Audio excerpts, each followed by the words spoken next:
So I will be broadcasting the live streams over here on UFC Yankovic, and then I'll re-upload them over to the main channel Full Time MMA. So with that being said, if you're listening to this on Full Time MMA, I just started recording. All you missed was the intro. What we're going to be talking about is UFC Prague, which just happened over the weekend. I'm going to give you a breakdown of the main card of all those fights. Just talk briefly about each fight. We're going to talk about some of the news coming up. We got Max Holloway versus Dustin Poirier official for UFC 236. What does this mean for Tony Ferguson? At first, you're like, what? Tony Ferguson's not fighting for the title. Well, Tony Ferguson actually turned it down. What in the hell? Who does that, right? Tony Ferguson, the type of guy to turn down an interim title shot to prove a point, even if it means he'll never get another title shot in his life. He's specced. We're going to be talking a little bit about Khabib Nurmagomedov reacting to Tony Ferguson turning down this title shot, because this means now we ain't going to see Tony Ferguson versus Khabib for a while. Because for Ferguson to ever fight Khabib, who's the sitting champion, you at least have to become the interim champion, unless the interim champion got injured, God forbid, because of course we did see that with Colby Covington. He was the interim champion, wasn't able to fight, so he got skipped. But you would have to think the winner of Max Holloway versus Dustin Poirier becomes the interim champion. The interim champion can't get skipped by Tony Ferguson unless there's an injury or something. So this would mean not only is Tony Ferguson not going to be fighting for a title in his next fight, he's going to have to wait for another fight. Even though Khabib has a suspension right now anyway, but this just makes sure Tony Ferguson won't be able to beat Khabib's first opponent back, which is unfortunate because that's a fight a lot of us have been looking forward to. So we'll talk about that, and then just a couple topics to end the show. I'm not going to be going too long, probably for about an hour. I do have to go to work in a couple of hours myself, and so I want to try and have time to upload this to the main channel before then. So with that being said, let's get straight into UFC Prague, man. Blachowicz versus Dos Santos. We had the main card that was headlined by Jan Blachowicz versus Thiago Santos, and then, of course, Stefan Struve versus Marcos Rogerio de Lima in the co-main event. So we're going to talk about each of these fights briefly. In the main event, Thiago Santos, another brutal knockout. In 3 fights at light heavyweight, Thiago Santos has gone from divisional newcomer to a possible 2019 title challenger, with Saturday's third-round finish of Jan Blachowicz at the O2 Arena in Prague clearly putting him in the conversation for a shot at the crown. Now, one second while I light my blunt. Forgive me, full-time family. And I'm going to try and get this audio version, too. I'm going to start just like doing this in live podcast format since the new live streams on the main channel are down.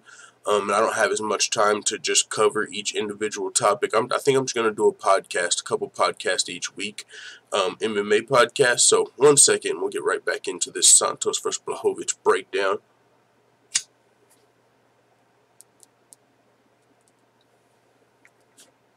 Alright. Thiago Santos says, if I gotta fight Anthony Smith, he said in his post-fight speech, I'll beat him again. If it's Jon Jones, I'll beat him too. And that's interesting because both Thiago Santos and Anthony Smith have moved up from middleweight. There's a lot of middleweights actually moving up to light heavyweight. I mean, Weidman, Rockhold's moving. Like the whole fucking middleweight division is moving on up, it seems. And Thiago Santos did fight Anthony Smith at light heavyweight, and he was one of the only guys to beat Anthony Smith at light heavyweight. So he said, I'll beat him again. And he also said he'll shock the world against Jon Jones. Blachowicz, he was the busier striker of the two early in the fight. In this main event, his stiff jab was working well. Santos responded with kicks to the leg and the occasional 1-2 upstairs. With about a minute left, Blachowicz looked for a takedown, but in the first round. But he was pushed away by Santos, who added a right hand on the way out. So that was a close round, strong start for Blachowicz. But Blachowicz, he kept the fight at a measured pace in the second round, allowing him to stay out of danger. He was picking his shots well, but Santos was landing well, particularly with his low kicks, but the bombs were coming out from his fist, and feet were coming up short of missing wide. But early in the third round, Santos finally hit big after he put a charging Blachowicz down with the right left. The follow-up barrage from Santos, it was just mere widow dressing as the fight was stopped by the referee Herb Dean, 39 in round 3.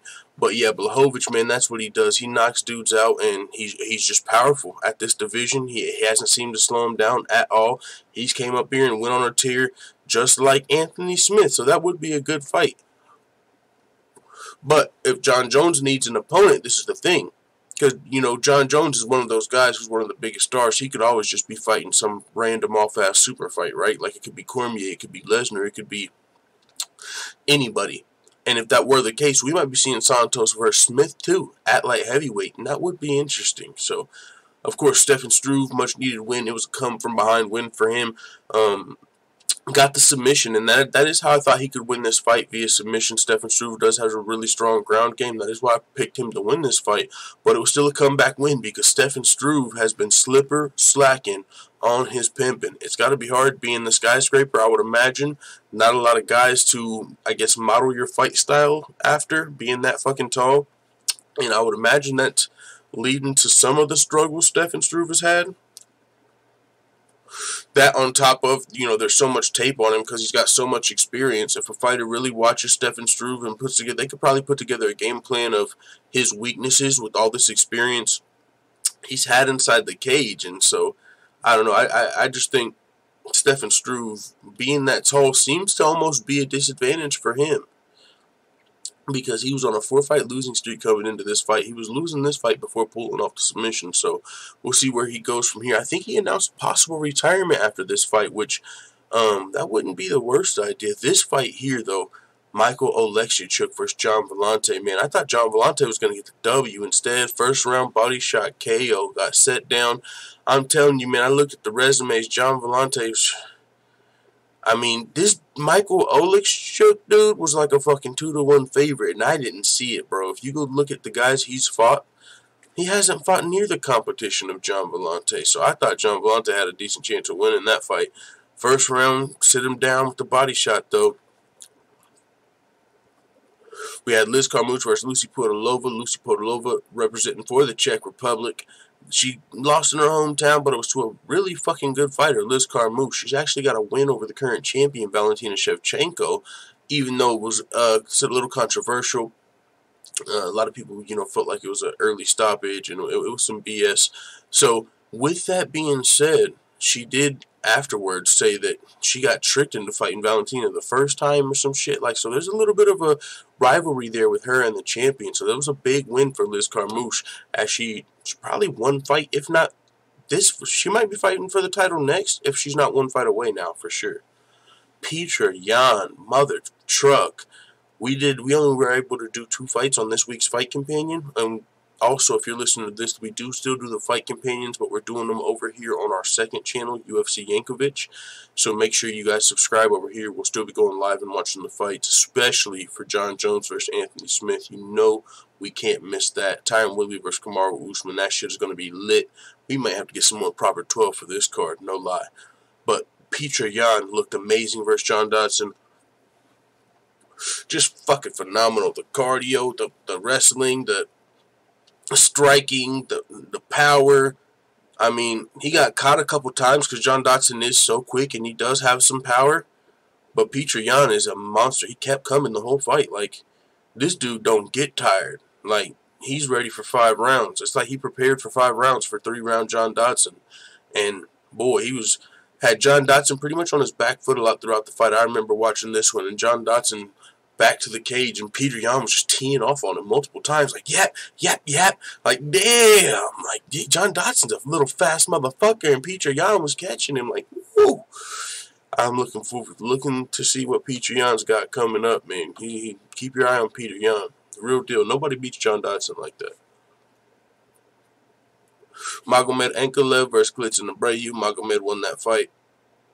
3rd round decision. I think he was pretty much on another skill level, and that's just looking at strength of schedule. But if you look at strength of schedule on Gian Villante versus Michael Oleksiejczuk, that might tell you a different story too. But Magomed has been fighting killers. He only got 1 pro loss. It was a literal last-second submission loss. 3:59. Like, there was 1 second left in the third round against Paul Craig, last second loss. And so came back, got back on the winning track, beat Klidson Abreu. I believe Klidson did take this fight on like only a month's notice, somewhat short notice, but he missed weight by about 4 pounds. Still lost the fight. So good win for Magomed Ankalaev. Now that was the main event of UFC Prague. Those are the fights that happened over the weekend. Those are the results. Let's talk some MMA news. And salute to Austin GT. What's good? Full-time MMA. What's going on, Austin GT? Reverb Twang. I'm a sure dog millionaire in the live chat. What's going on? Eric Alonso says, how do I get subscribed to this? Probably because you either subscribed when you watched one of the fights I uploaded, unless you subscribed to. This has always been my backup channel on Full-Time MMA, so I changed the name from Full-Time MMA 2 over to UFC Yankovic. So yeah, man, that's what this is. So when we get bullshit copyright strikes or anything happens to our first channel, we still have a backup channel. Now, if this one, something happens to this one, we got a backup channel, but it's way lower subscribers, way lower. So we're just doing what we got to do for now. Let's talk about some MMA current events and some news. Thiago Santos, after the fight, he called for a chance to shock the winner of Jon Jones versus Anthony Smith. And now, it's interesting, of course, to think of Anthony Smith upsetting Jon Jones, but it's a possibility. He's dangerous, but I mean, fucking dude, Jon Jones is looking literally better than he's ever looked. I just can't see. Like, this would be Cinderella story like a motherfucker, bro. Like, holy smokes. Jon Jones didn't finish Gustafsson or Cormier in the first fights. Came back and finished them fucking both. He's literally better than he was before he was suspended. What? What? This motherfucker's a beast, bro. So, I mean, Santos versus... This is the thing, though. For Jon Jones, I don't like these fights. Because he's just supposed to win them. It's like, what? Like, Gustafsson and Cormier, no. But I'm talking about Smith and then Santos. They both earned their title shots, and they're both making noise. And for Thiago Santos, maybe you gotta get a win over Gustafsson or somebody. I don't know if Santos has earned the title shot quite yet, like either Latifi's and guys like that. But I don't think that's the fight for Jon Jones if he wins. If Anthony Smith wins, okay, we could see Anthony Smith versus Thiago Santos too, but that's a low possibility. If Jon Jones wins, I don't think he should fight another former middleweight. And I know that's a shitty stigma because these guys have looked great at light heavyweight. So it's like, yeah, they're former middleweights, but what does that mean? They've been beating all these guys. And that's true. But there's still a little bit of a stigma fighting guys that are coming up from a division that was 20 pounds lower. You know what I'm saying? So with that being said, I think for Jon Jones, at this point, I would imagine he's going for the legacy fights. I mean, he's staying active, so if there's no other fight, sure, Santos, but I think we could probably find Corey Anderson, right? Corey fucking Anderson is a guy that's got a great case for a title fight right now. You got either Latifi. What did he just lose recently? Because that's the reason he wouldn't. Yeah, I think Corey Anderson beat him, right? But Corey Anderson, I think, would get the shot over Santos. So, yeah, we got some... I don't think Santos would get the title shot, but I do like that he called for it. Because he does have that history with Anthony Smith on the off chance that the upset happens. And also, the way that he's been knocking everybody out, I'm sure people wouldn't mind seeing that versus Jon Jones. Hey, maybe he can do it. Maybe he can do it. But I don't think it's going to be anybody, man, for a while. Jon Jones is just really too fucking good. I don't know who's going to beat him anytime soon. Man, I would like to see him versus DC at heavyweight. But yeah, DC talked about fighting Ngannou. He said, originally, before he moved up to heavyweight, he didn't want to fight that big old dude. But now he's heavyweight champion. He just seen what he did to his brother Kane. He's ready to fight Francis. We got some good fights coming up, man. So yeah, Thiago Santos calling this shot. Now let's talk about Max Holloway versus Dustin Poirier 2, though.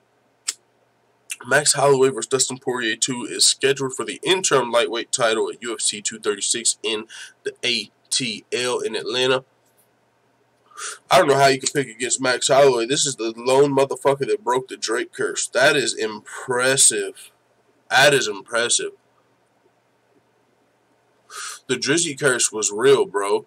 And Max Holloway broke that shit. And he was like fucking had questionable health, and he still broke the Drizzy curse. Put a whooping on Brian Ortega. Man, why'd he have to do him like that? Don't do him like that, Max Holloway. But that's what Max Holloway does, especially in, I feel like, stand-up battles. That's where he strives in, just because we haven't seen against the top-tier wrestlers. But one thing about this that I really do, I mean, I love the fight. It's a great fight and a great style matchup. I think it's going to be probably fight of the night. It's an amazing fight, and actually I like everything about it. But there's just one thing that I'm questioning. I won't say that I don't like.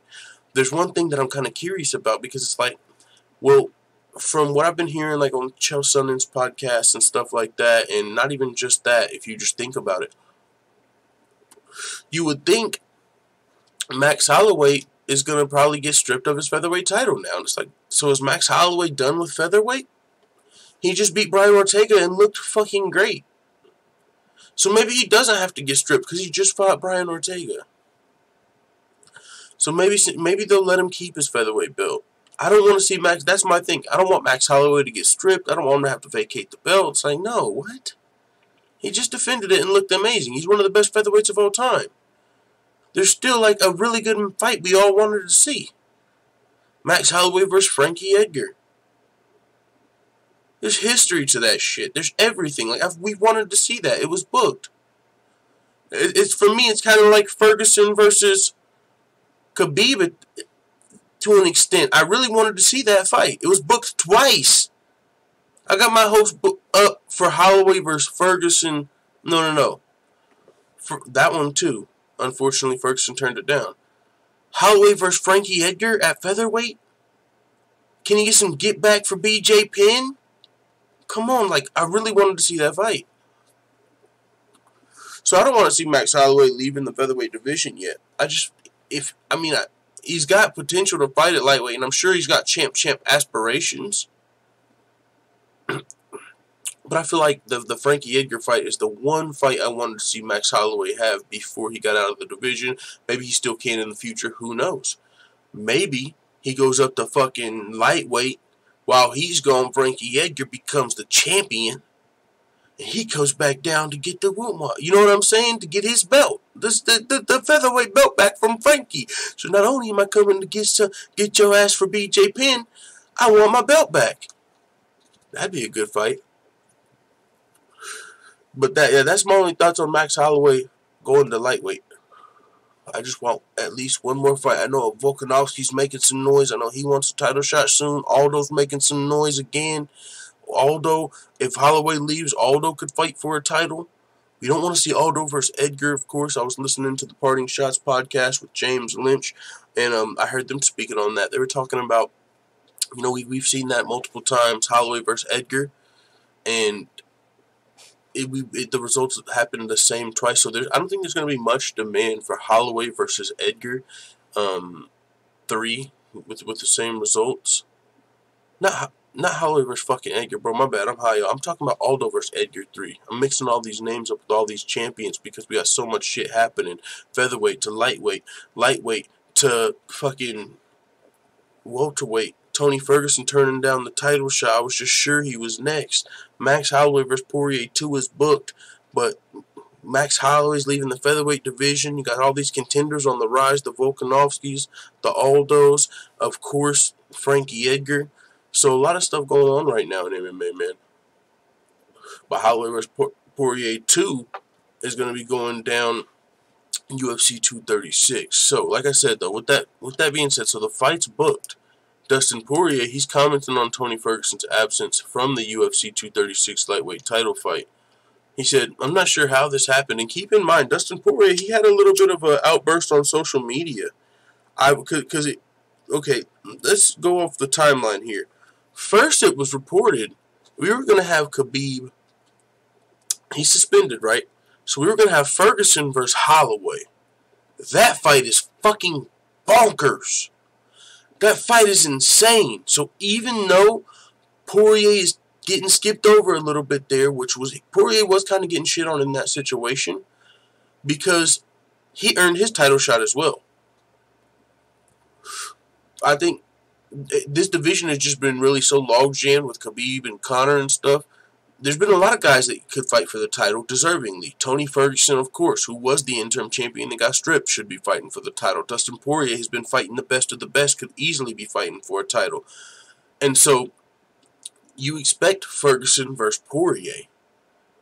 But then Max Holloway's a champion. And he's talked about moving up. So you can always understand when a champion kind of skips a contender, even though it's some bullshit. It's for sure some bullshit. But you always kind of understand it from a business perspective. Okay, it's a champion. So now this is kind of like champ versus champ. It's going to be a bigger fight.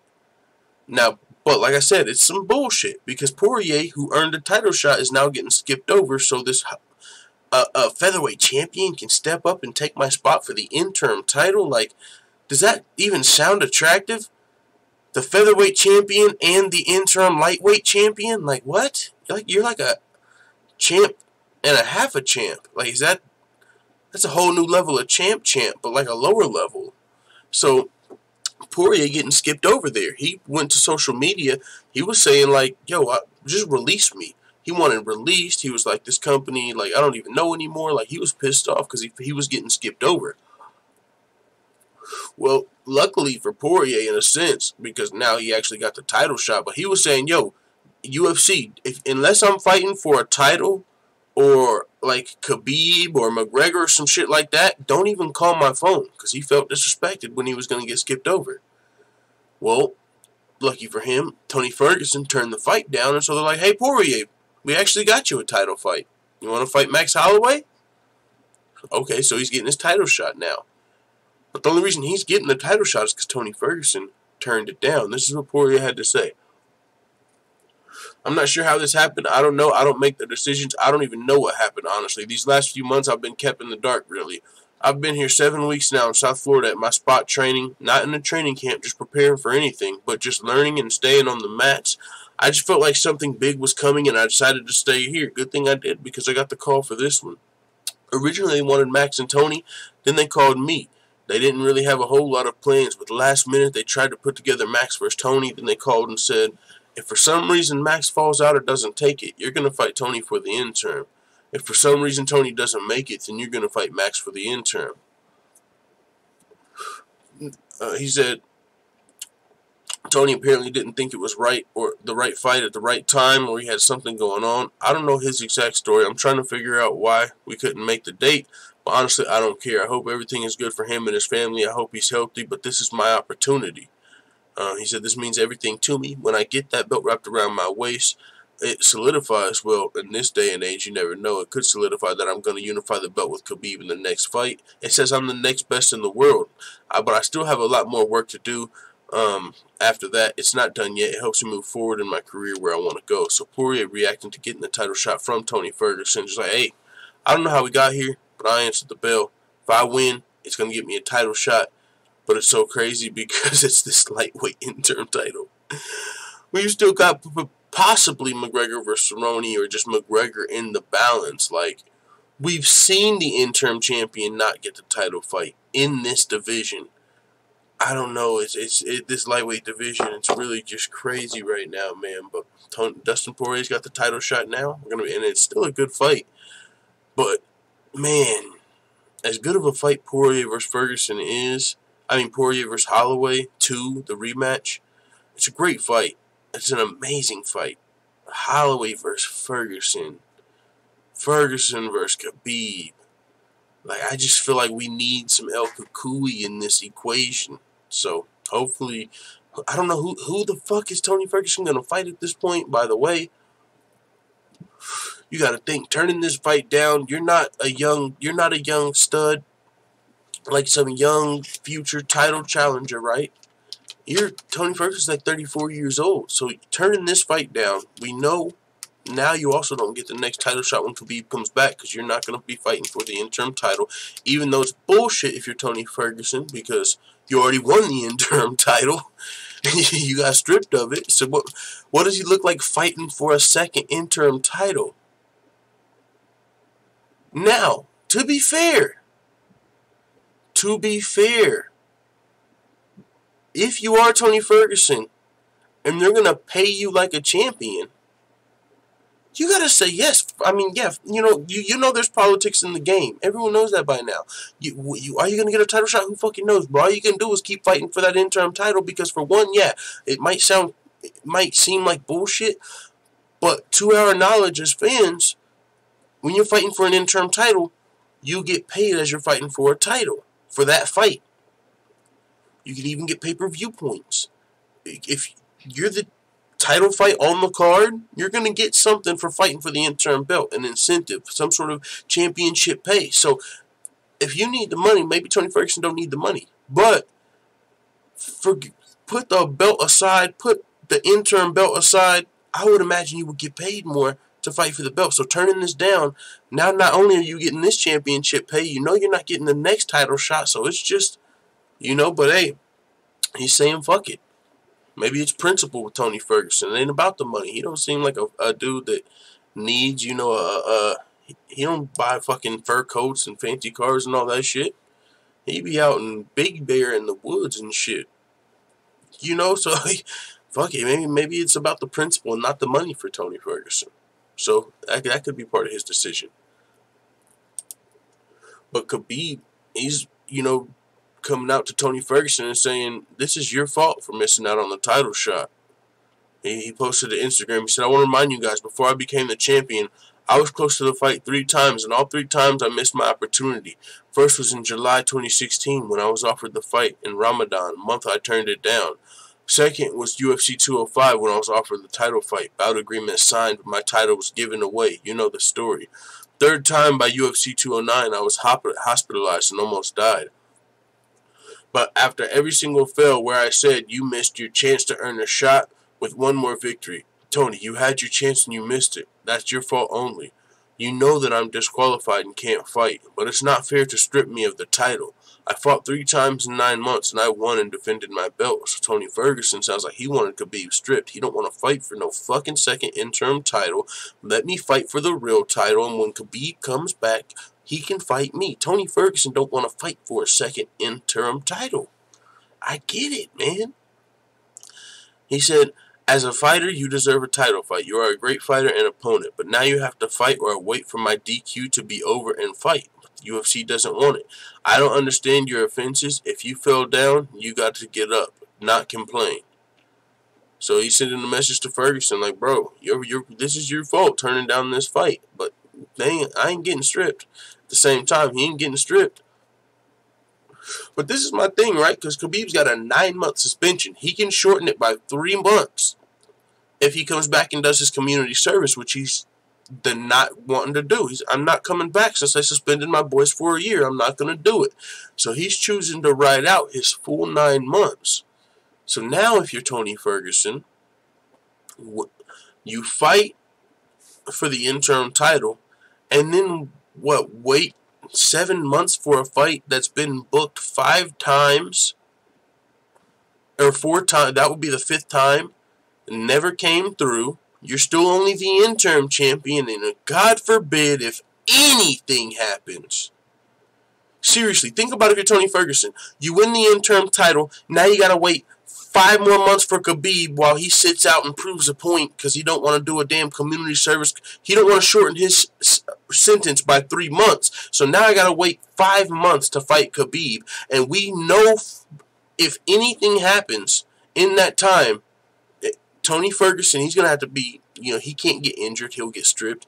If anything happens with Khabib, if fucking Conor McGregor knocks out Cowboy in the first round, Tony Ferguson might get stripped of the interim title again, and it never really technically goes down in UFC history. He was the undisputed lightweight champion. So I would imagine Tony Ferguson is saying, strip Khabib, I'll fight for the title.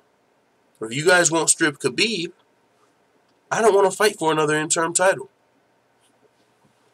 So this is see how all this plays out. I don't know what's next for Tony Ferguson taking this stance. It seems like he's, dug in. Fuck it, I'm not going to fight then. If I can't fight for the real title, I'm not fighting. I don't care about the money. He's making a stance. And so now we got Holloway versus Poirier 2. We might not see Ferguson. Who knows what happens with Ferguson here. I would imagine this might piss off the UFC. We'll see who Tony Ferguson fights next. Who knows? It'll be interesting. Jon Jones, moving on, we got a couple more things to talk about before we get out of here. Jon Jones, commenting on Anderson Silva's performance versus Adesanya, he says it proves his greatness, and yo, for sure, Anderson Silva looked better in that fight than I think I could have imagined, low-key. I know, like, it was a unanimous decision, but from me watching that fight, and I admit, I guess I was biased, even though I didn't feel super biased for Anderson Silva, I didn't expect him to have that good of a performance. I thought it was going to be like a legend going down, possibly getting fucked up, like, you know, like, not Chuck Liddell versus Tito, but Adesanya was so much younger, and he's a striking stud. I was still like, man, this might be bad for Anderson Silva. And Anderson Silva might have picked up a round. I mean, and the third round was pretty close. He had Adesanya not wanting to come forward. He didn't want to play Anderson Silva's game even at 43 years old. He said, nope, I know better than that. So I was like, wow, I was just really impressed with Anderson Silva's performance. But Jon Jones, speaking on it, says, that loss to Israel, I think, was great for his stock. As an Anderson Silva fan, I would like to see him get his hand raised, absolutely. But hats off to Israel for being so exciting and keeping the fans excited and having to, you know, his own torch. As an Anderson Silva fan, that's exactly what we want to see. That was so beautiful. I'm so proud of him. I'm so proud of Anderson in his last fight. He did so well. I'm so proud of him. He has nothing to be ashamed about. He went against a young, hungry challenger, and he just proved his greatness. That performance to me was nothing short of great. To go in a stand-up battle against Israel Adesanya's age, against Israel at Anderson's age, and with injury he experienced, it just proves his greatness. He's amazing. So Jon Jones gushing over Anderson Silva, you know, fellow GOAT love. So Jon Jones approves. I do too. I think Anderson Silva had a phenomenal performance. Also coming out of UFC Prague, though, Liz Carmouche said she was tricked into her first encounter with Valentina Shevchenko. She says, I think it goes down similar to how it went down the first time, talking about a rematch with Shevchenko. The first time I was tricked, honestly, by the commission that I was fighting for the organization, C3 Fights. I was supposed to fight her sister Antonina, who had just as little experience as I did, and instead I went against somebody who had 10 years more experience than myself, and it was just at that point I wasn't willing to say no for an opportunity to fight, so I took it and somehow managed to come out with the win. Word? Is that the real fucking scoop? That's crazy. What? Did they pull the fucking switcheroo on my girl? Could you imagine? Oh, no. Could you imagine being fucking a chick? Like, oh, I'm about to fight Valentina Shevchenko. Okay, I'm down. You show up and they put Valentina in the cage? Oh, come on. I know it didn't happen exactly like that. But, I'm just saying. Just to even be under the impression you're fighting Antonina, and then shit switches up even a week before you find out you're fighting Valentina. Yeah, you're not going to turn the fight down now, but that is still crazy. But she still came out with the fucking win over Valentina, and that's wild. She said, this will be very difficult. I've been training for 10 years now. I have a lot more experience that I know will be in my favor without a doubt. And I don't know about that, you know. It's definitely hard to say to give her the edge in this rematch and give Shevchenko. But she does have the win, and she is probably a lot better since the first time they fought, even though, you know, she's talking about how Valentina had 10 years more experience than her back then. Well, Valentina's kept fighting too, and at the highest level. So she still has 10 years more experience than you. But, like Liz said, she came out with the W. So, I mean, anything's possible, as we've seen in that last fight, but I'm not picking against Valentina Shevchenko. Man, I would love to see this rematch, though. I think it'd be good for Valentina. And, of course, Liz Carmouche getting a title shot. I mean, let's fucking go. And if you think about this division, like, there's not a whole lot of girls that you give much of a chance against Valentina Shevchenko. And even here, Valentina might be, you know, the favorite in your mind. But she does have a win over Valentina Shevchenko, and she actually has a lot of legit UFC fights. She's not one of the girls that came off the tough show, and you're like, what the fuck is she doing in there with Valentina Shevchenko? This is actually a legitimate UFC caliber fighter who also has a win over Shevchenko, so I think that'd be a great fight for Valentina. We got one more thing to talk about, and this really ain't too big of a deal. Mackenzie Dern announced her pregnancy. It is putting her fighting career on hold. She had, what, 2 wins in the UFC? I mean, I don't think we were looking at Mackenzie Dern as the next MMA prodigy, you know? So, if you were looking forward to seeing Mackenzie Dern in action, just go follow her on Instagram, and you'll probably get what you were looking for. I don't think you were looking for her MMA skills, so you can just follow her on Instagram. So yeah, she's pregnant, fighting career on hold. She won't be fighting anytime soon, which I was looking forward to her next fight just to see where she was going to fight, what division. 115, are you going to make that weight? Are you going to move up to 125? Was some interesting matchups, like people brought up, maybe Mackenzie Dern versus Valentina Shevchenko. Like, it's not a super fight by any means, but it'd be a big fight and an interesting style matchup, I think. So just some possible fights thrown around, but I don't think anybody was like, oh shit, Mackenzie Dern's gonna fucking beat Rose Namajunas or Valentina Shevchenko or Jessica Andrade or anything like that. So, her fighting career is on hold, and hey, it is what it is. Maybe she'll be back afterwards. We'll see. So yeah, man, that was all we had to talk about today. So with that being said, I want to thank everybody who's listening to the show on the rebroadcast and who even came through to UFC Yankovic on the live stream. With that being said, we will be back to it this week. And also, we will be live streaming the UFC 235 Fight Companion over here on UFC Yankovic, our second channel. Make sure you guys subscribe. And with that being said, hey, man, it is what it is. Let the full-time family know what you think in the comments. I'm out.